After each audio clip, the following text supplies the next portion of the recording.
Our governor Okamuta Professor Charles Kuma Sorudo. Also, in any community of Anambra State, if you see something, say something.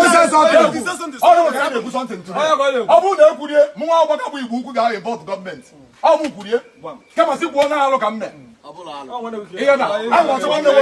don't we go there? Can I listen to you now? I ain't trying to make you one. Obuno nwa sikwa ino nwuru anwu obuno no nega egosi aya nega aya ma no nega ka ono obugo mbaka aya na ba obugo mbaka aya na ba obuno na America aya kpogo pe okay nerekwe ka aya na-ekwu yotago sigosi aya bechi bo ono atala nnukwu anu mana egosi aya bechi bo ono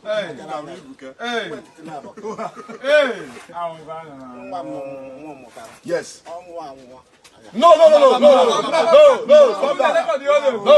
Yeah, let's record it. Ah, you want to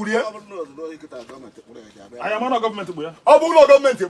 I am not government of Anambra State. Obuno Lagos State. I am not Lagos State. I am government. Obuno, I want them to go over also. I want them to go down. He buy the group the right thing.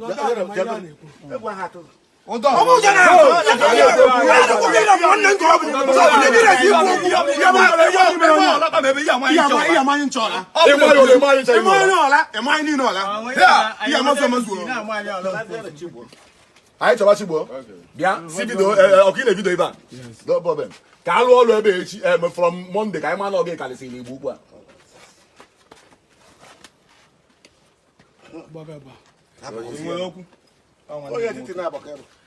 Number I swear down. I'm going to hear money. I'm swear. I'm surprised. I said no. I am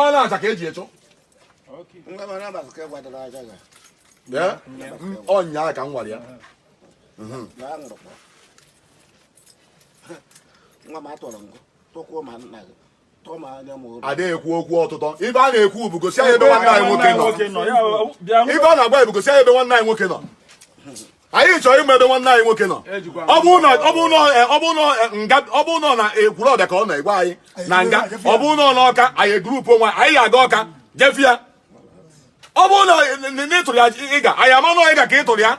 Obuno is a charge. Why need a charger?